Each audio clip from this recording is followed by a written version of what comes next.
You're up, I guess. Anyone else too? Hey, how you guys doing tonight?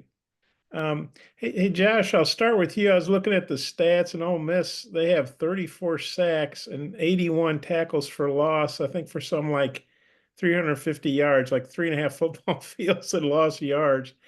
And I know some of that are probably against not great teams, but just as an offensive lineman, what do you think of their defensive line and just all the penetration and lost yardage plays they're getting? And how do you combat that?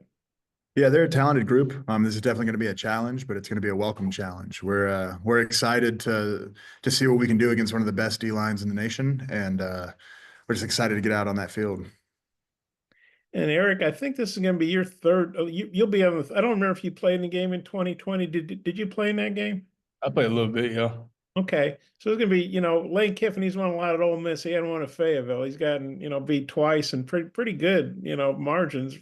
Um, just what do you think about Ole Miss coming into Fayetteville again and how you guys have been successful against them previously at home? I mean, we just been technique sound really when we played against them. And man, we just trying to look forward to doing that same thing again, man. Just going to that mindset of we know they got a great offense, but to line up and play our brand of football. Now, for both you guys, Hudson got back, he started the other day and had a couple takeaways. And obviously, Eric, you play with him for forever, it seems like. And Josh, I don't know how well you've got to know him, but just what do you guys think about, Hudson, his journey from walk on to SEC? I think he's played in like 50 plus games now. What do you thought? I know, Eric, I know you have too. Just wondering what do you guys, what do you think about him as a teammate, what he brings to the team, and just kind of his journey from walk on to, a key SEC player. I mean, I think he's a great player for us, man. I kind of sound like me as myself. I'm quiet. He's more of a quiet guy too. But I mean, his play speaks for itself, man. He gets better every year, and he's a leader for us. Hmm. He's definitely a talented player, but I get to see him in the classroom just as a person, and however talented he is on the field, he's even a better person. So, How many classes do you have with him? so we're in the MBA program together. So pretty much 75% of our classes for the past 2 years we've been together. Okay, well, that's cool. Well, hey, I may have a couple more questions, but I'll turn it back to Oliver. Thanks. Jackson, go ahead. Josh, I know the offensive line has had some shuffling recently. Just what have you seen working right next to a Marion and over the past couple of weeks, and how he's settling in at right tackle? Yeah, he's been great. It's been awesome to see him step up into a bigger role this year, and just he's handled it with grace and elegance, and he's done everything coaches asked him to do and more. And so I'm impressed with his level of play and just how he was, whenever his number was called, he was ready to step up. Sam has kind of told us that his athleticism is something that allows him to be successful over there outside. How does that how do you see that with him, and how does that impact maybe the entire offensive line, his athleticism? Yeah, I mean he's very athletic. He's a gifted athlete. He can set the edge really well, and in the run game he's a force. And so it just every day in practice he brings just another level that kind of elevates the rest of us. And Eric, you guys got to play with a big lead kind of for the first time, at least in SEC play on Saturday. Was there, Coach Pittman said you guys maybe not used to that. Is there a little bit of a learning curve and maybe a different mindset when you're playing with that big of a lead as a defense? Yeah, man. We had jumped out to leads like against Oklahoma State and stuff like that. So we kind of lost it at the end. So we just wanted to be more consistent with that, man. Going to attacking every quarter the same and not really slacking off. So I mean, that was kind of a big focus for us. And even though we kind of did let up some plays also, but I think we learned a lot from it from earlier than the season to now. What have you seen on film from Ole Miss, specifically up front in the run game? Man, they're a big group, man. You got two guards transferred from Washington, man. They're talented players, and you got two tackles that very talented players. And their offense running through the run game. I mean, they got a quarterback that can do both. He can sling it, he can throw it. I mean, he can make plays at anything really. So I mean, we just got to be on our P's and Q's with that. Thanks, guys. Tom, go ahead. Yeah, Eric, Ole Miss's offensive numbers since Kiffin's been there have been really good, total offense and scoring. What is it? What is it makes them go? Why have they been so good? I think it's tempo, man. I think the tempo they they tempo a lot of teams and makes them where they can't really think. So they kind of lose a lot of their assignments and technique just because they're tired. So that's a bigger thing that we're working on, man, trying to match their tempo.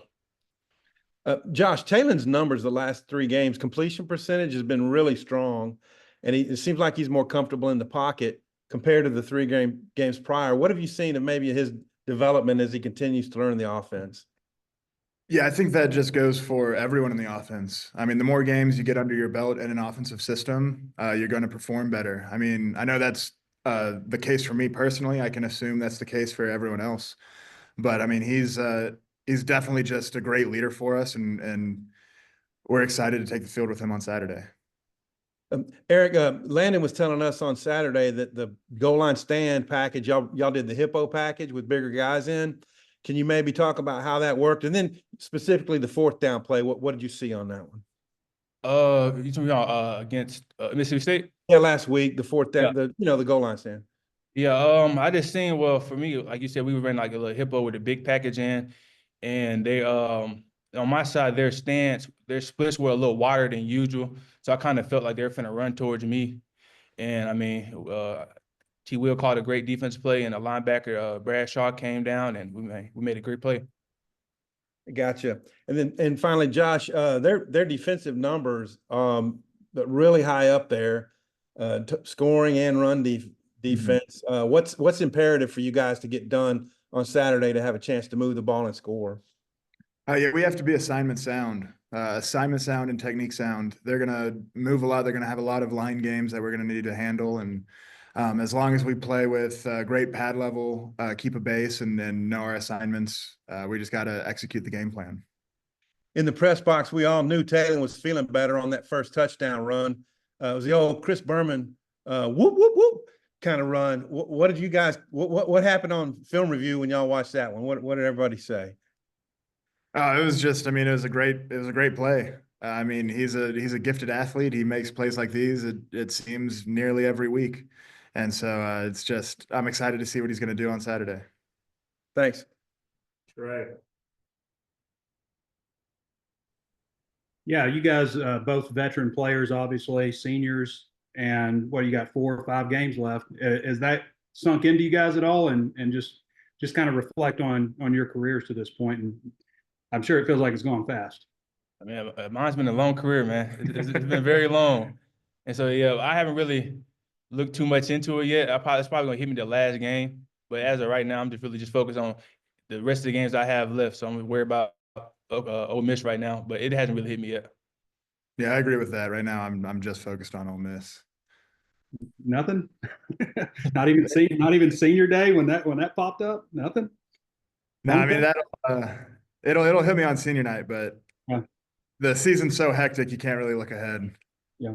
Eric, I wanted to ask you about Jackson Dart more specifically, what you guys see out of him as a quarterback. And you guys have faced just, freshmen and redshirt freshmen. You've faced veteran quarterbacks. Just your thoughts on facing a guy that's older like that and the talent of Jackson Dart, a guy that you've faced plenty of times before. Yeah, man. He has a lot of experience in the SEC, man. He's played against great defenses, and each week he's gonna play against that, man. And just his play style, he can turn nothing into something. I mean, you think you have a sack, and then next thing you know, he'll flick it off to the back, and they'll go for 15 yards. So he's a great player. He can do both. He can run. He can throw. I mean, we got to be on a P's and Q's for both of that. Thanks, Phil. Bob, close it out here. Okay. Hey, you guys are going to be facing Pooh Paul. I mean, Eric, I guess you won't be facing him, but he was your teammate for a while, and Josh, you may literally be running into him. I was just wondering, what do you guys think about how Pooh Paul's doing over there, and do you guys ever talk to him, or do you kind of keep an eye on how he's doing or anything? Yeah, I follow him on Instagram, man. So I see a lot of stuff he's doing. I mean, he's having a phenomenal season so far, man. And for me, he was my teammate, man. I'm proud of him, and I mean, he's gonna come in with a little extra chip on the shoulder for our game for sure. Mm-hmm. Yeah, I mean, he's got the stats to back it up. He's a gifted player. He's going to test our mettle. I'm sure he's going to come into this game with a little extra fire, and so we're just going to have to handle that and just see what happens. Yeah, Eric, you got the defense obviously did a great job getting takeaways and the goal line stands. in the red zone or inside the 5. But one thing Sam Pittman talked about were the missed tackles. And I don't know if Mississippi State's just as good at breaking tackles. They're pretty good on offense if they can hang on to the ball. But just has that been a point of emphasis this week? Maybe the missed tackles, because that, you guys have tackled pretty well most of the year. Oh yeah, no, for sure, man. It's a big, huge emphasis on tackling, man. Just taking the right angles and using the sideline to our advantage, and using our teammates also to our advantage, man. Just coming in together as one, making the tackle, and not trying to just whiff blocks and whiff tackles. So I mean, it's been a huge emphasis this week. I wanted to ask you a couple extra things about Hudson, if I could. He's got 6 picks, of course, and he had 3 in that Ole Miss game in 2020. I know it seems like a million years ago, at least it does to me. But what do you remember about that game? That was kind of Hudson's coming out party, whatever you want to call it. Oh no, it was huge, man. I was excited for it, man. I ain't really never seen like nothing like that before. 3 picks in the game, so it was definitely a huge momentum boost for us during that game, man. And the 6-year guys, Hudson made that stop on 3rd down in the first quarter, and Mississippi State may have thought they scored, but the rest didn't give it to them, so it doesn't count. And then that set you up for the 4th down. What do you think about a couple of you 6th-year guys, 12 years combining the program, making that 3rd and 4th down play, and just especially Hudson, because if he doesn't make that play, you can't make your play, I mean, it's huge, man. Just a testament to the willpower that we have, man. I mean, a lot of people could have easily just let up on that and it would have been a touchdown. But I mean, just the motor that he has just to make that play, man. So, like you said, I couldn't make my play without him making that play. So it was huge. Yeah. Okay. Well, I think I'm good. I appreciate you guys. Good stuff, guys. We'll see Hey, you Jack. Saturday. Anything? Hey, how you guys doing? Thanks for being on. Hey, Hudson, I guess this can be your 5th time to play Ole Miss, right? Yeah, I think so. I bet Lane Kiffins looking at that depth chart going, "Oh crap, I got to play that guy again." After what do you remember about that 2020 game? That was kind of your coming out party. And that was a long time ago. So I mean, I don't really look at that too much, but just focus on this game in front of us. Yeah, you remember you had 3 picks, right? Yeah, I do. Okay. Well, and I know you were out for a while, and then maybe you were limited because of the back, but you got to start last week. I think played 40+ snaps, got a couple takeaways. How good was it to really get back in the flow last week? Yeah, it was just you sometimes take it for granted. So being out, got a different look on the game, and so just being able to go out there and compete with my brothers, man, it's a blessing. You got 6 picks now, and I think 4 fumble recoveries and 2 forced fumbles. So you've obviously, what is it about you and having a nose for the ball, do you think? What's the I think I mean, good things happen when you run to the ball, and so just being rewarded for that, I guess. I'm not really sure. Just kind of playing physical, playing with the edge. That's about it. Okay, I might have a few more. I'll turn back to Oliver. Thanks. Ray, go ahead. Yeah, Hudson, sorry, I'm going to ask you about the 3 picks again. I know you don't want to talk about the past, but for you went from a walk-on, nobody really knew, like, who is this guy out there? What was it like, though, when you step on campus Monday and, everybody knew who you were suddenly? I mean, that was a good feeling, obviously. I think the most important was being able to be on scholarship, and that was a goal of mine since I got up here. And so I think that was the biggest for me. But yeah, it was just a really long time ago. Just can hardly remember it now. Now, you've played against Jackson Dart a couple of times. You've probably seen him from every angle in the secondary, from safety to corner to nickel, probably. What is it about him that makes him so good and so efficient? Yeah, I mean, he's a really good thrower, and then he's sneaky with the run. I mean, he can make plays when there's nothing there, and so I mean, we got to be ready for him on all levels of the defense. Luke, obviously, I don't know if it's ever said anything about it, but you've been dealing with the back. It's clear that you've been, in anguish sometimes early in the season. But it looks like things are straightening out for you.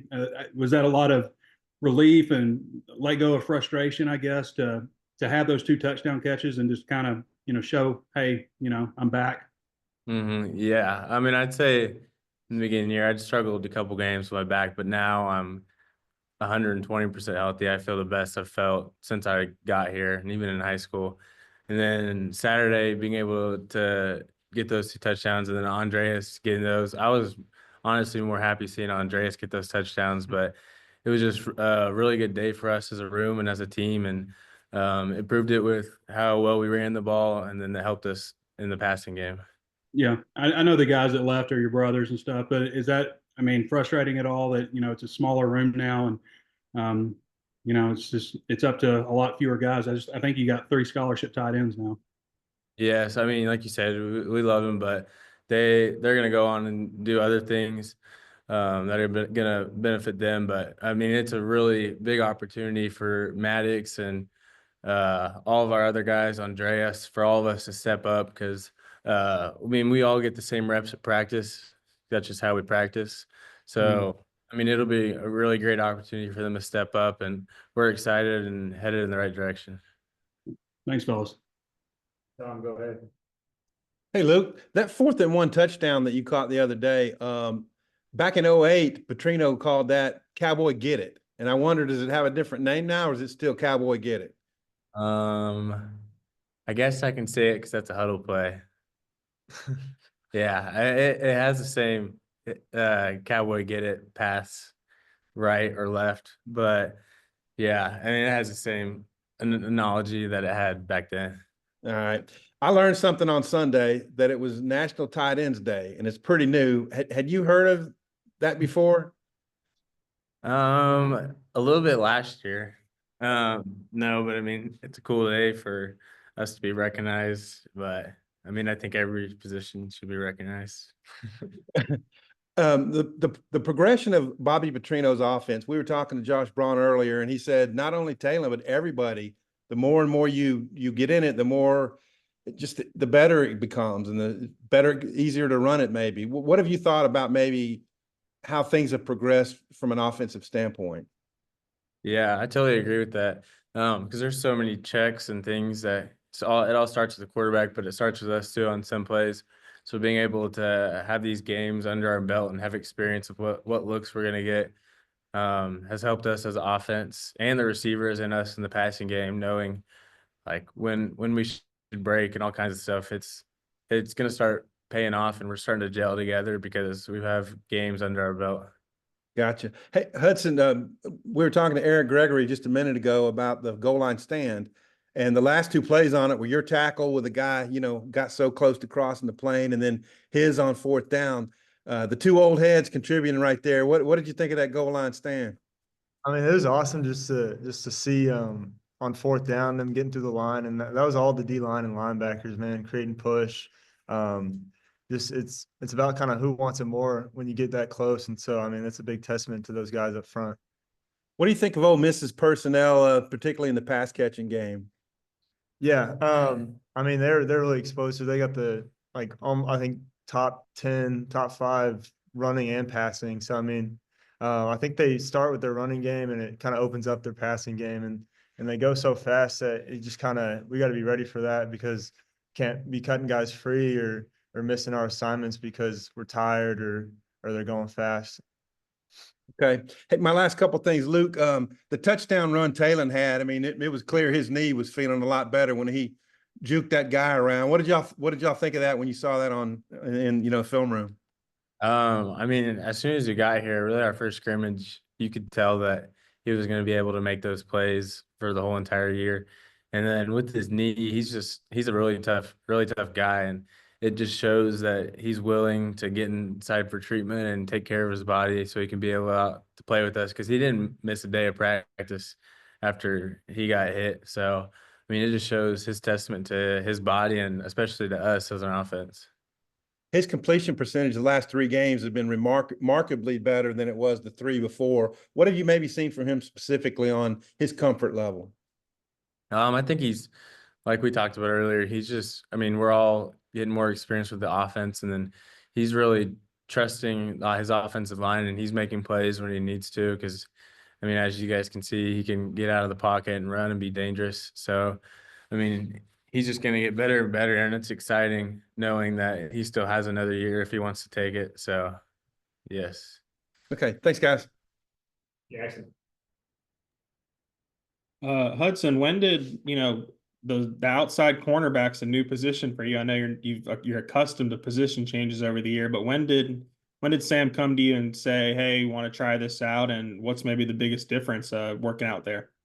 Um, yeah, I think the schemes changed a lot since I last played it. So that was kind of the biggest difference, trying to just get the terminology. And I mean, we're in the same meeting room, so it wasn't that hard to pick up, but just the footwork and terminology was a little different. But what caused that? I think we were kind of limited and we had people injured, and we had Miguel coming back for safety. So I mean, we had more depth there than we did corner. So he just asked me if I wanted to move, or asked me if I could move. Yeah. Do you remember when that was? Like maybe the UAB game, I think you guys might have had, was when the injury started coming up. Um, it might have been the week before Tennessee, I Okay. think. Gotcha. Texas A&M. That makes sense. And Luke, for you, man, the two touchdowns. I know Sam, Coach Pittman's been praising your blocking all year.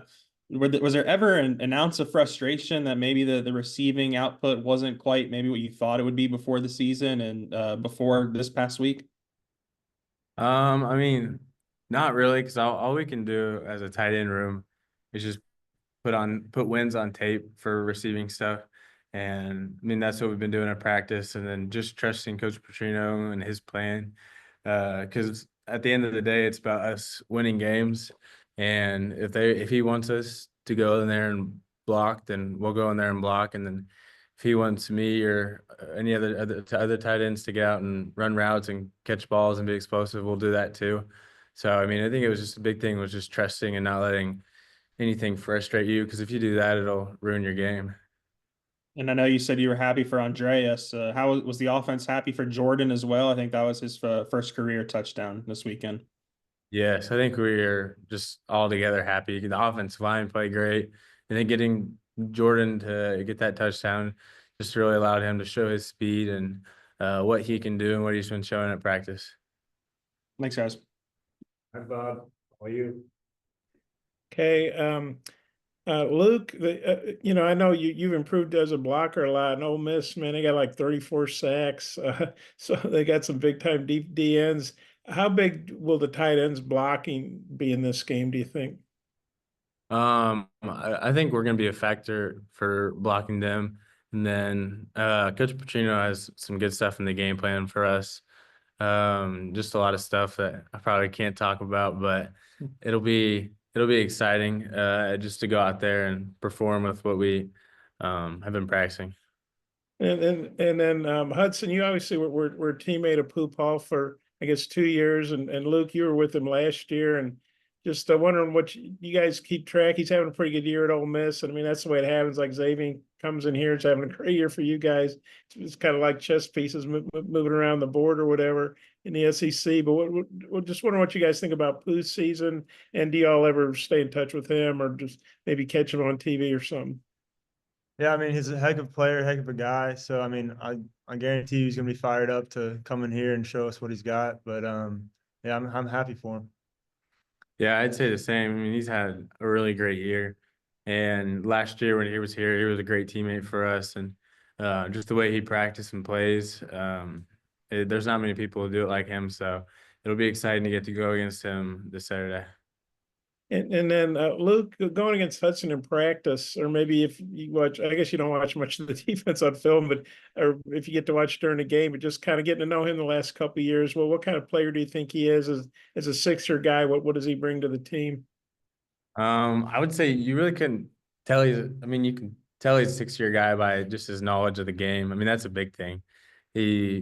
His knowledge, but the biggest thing is just how he flies to the ball, and that's why he's able to get so many interceptions, because he watches film constantly. Like you can tell, like in the hotel before. I think the first time I noticed was last year, my freshman year, in the hotel before we were about to get on the buses. He's constantly watching film, so he's knowing what they're going to do before we even get out there, and then just his work ethic on and off the field. Because I mean, he's a really good student. And yeah, that's something that I've learned from him too. Did you see him watching film on the bus or at the team meal, or where'd you see him watching the extra film, if you remember? pretty much everywhere, but right before we get on the bus to go to the game. You guys are just down in the lobby or something, or what, waiting to get on? Are you guys roommates or on the No. road? Okay. Oh, and then I know you got bigger fish to fry than 6 wins, but that will get you bowl eligible. And is that anything you guys have talked about? I think got bowl eligible against Ole Miss 2 years ago, if I'm not mistaken. Just is that anything that you guys have been talking about this weekend, bowl eligible? I mean, he's mentioned it, but I think it's just the next game on the table, and so we got to take it as that. And Yeah. I'm sorry, go ahead, Luke. Oh, you can go ahead if you want to. No, you go ahead. I didn't mean to distract you. No, you're good. I was gonna say it's just like what he said, just keep stacking on a good win that we had last week and try and keep this thing going in the right direction. Yeah, and I had one more question about that third down tackle you made, I guess in the first quarter, where you kept the guy out. I mean, he looked like he was like an inch away, but you made the tackle. Some guys mentally just might give up on that play, but you stayed with it. And then you guys got the fourth down stop. Eric made the tackle and they didn't score. What do you remember about that play? And I guess how, kind of your attitude about just not giving up on something even when it looks like a guy's going to score. Yeah, I kind of remember during the week they were talking about it in the red zone. They just like to get a lot of pick routes to the flats, and so my man ran across the field, and I saw like a blur of the tight end passing my face, so I just kind of passed my guy off, and I think he's just running the ball. That's really what made the play. Yeah, Hudson, I misspoke. I had one more thing that popped in my head. So you've played corner, nickel, and safety, right? Am I right about that? Sure. Okay. What do you think is the key to that versatility? Because I don't think too many guys do that. I think it's just doing what your coach should do, and I mean you're gonna mess up, but if you can learn from those mistakes and keep building on that, and then use that knowledge for every position, I think that's what's important. Okay, I'm good. Hey, appreciate you guys.